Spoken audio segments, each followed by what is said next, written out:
હરિઓમ. મારું નામ ઝંખના શાહ. હું અંકલેશ્વર ઉપાસના કેન્દ્રમાંથી 2016થી હું જોડાયેલી છું. એવા બાપુના ચરણોમાં આવ્યા પછી મને ઘણા બધા અનુભવો થયા. તેમાંથી હું મારો એક અનુભવ અહીંયા વ્યક્ત કરવા માંગુ છું.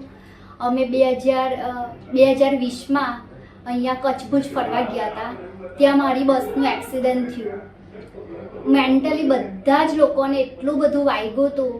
મારી મમ્મીને, મારી બેનના છોકરાને ખુદ વાગ્યું હતું એટલું બધું. પણ બાપુ કૃપાથી મને એક ટચ પણ નથી થયું કે પ્લસ કે મારીમાં એટલી હિંમત પણ નહીં હતી તે વખતે કે હું આ લોકોને કેવી રીતના બહાર કાઢું.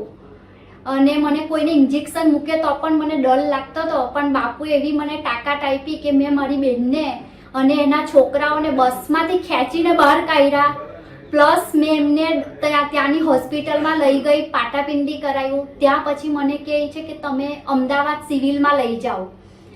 પણ મેં ત્યાંના ડૉક્ટરને કીધું કે સિવિલમાં લઈ જવા માટે મારી પાસે 3 છોકરા છે, હું એકલી છું, તો સિવિલમાં કેવી રીતના લઈ જઈશ.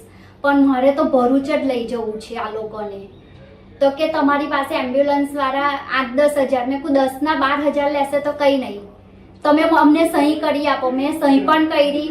રસ્તામાં બોલતા 10 કલાકનું ટ્રાવેલિંગ કરીને હું એ લોકોને હેમખેમ, પણ મને રસ્તામાં જાણે બાપુ આવીને કહે છે કે તારી મમ્મીને પ્લાસ્ટિક સર્જરી જ કરવાનું આવશે.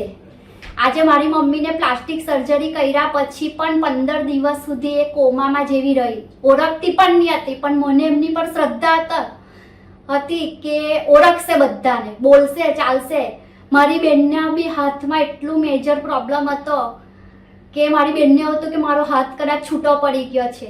પણ મેં કહ્યું નહીં, બાપુ કૃપાથી તારા હાથમાં ખાલી ફ્રેક્ચર જ આવશે. તો મારી બેનને પણ ખાલી ફ્રેક્ચર આવ્યું. આજે મારી બેન, મારી મમ્મી બંને હેમખેમ છે.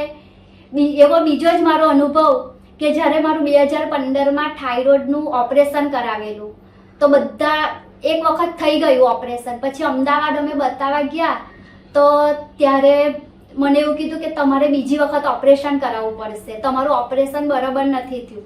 હું તો એટલી બધી રડું.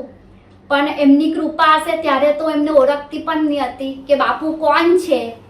પણ ગિરીશભાઈ અને પુષ્પા ભાભી મારી ખબર લેવા માટે આવ્યા અને એમને મને કીધું કે તું ખાલી એક આટલો મંત્ર કર એમ કે કંઈ પણ સારું થશે. તો મેં એમની શ્રદ્ધા અને વિશ્વાસથી ઉડી લગાવી સંસ્થાની ને મંત્ર ચાલુ કર્યા. અને પછી અમે બોમ્બે બતાવ્યું તો કે નહીં, ઓપરેશન કરવાની કોઈ જરૂર નથી, દવાથી જ આવી જશે. ત્યારથી મને એમની પર શ્રદ્ધા અને વિશ્વાસ એટલો બધો અતૂટ કે એ કંઈ પણ કરશે મારા માટે તે સારું જ હશે અને યોગ્ય જ હશે. બસ એવા તો ઘણા બધા અનુભવ છે. તો મેં મારા આટલા 2 અનુભવ મોટામાં મોટા છે તે હું શેર કરું છું તમારી સામે. શ્રી રામ અંબગના. હરિઓમ.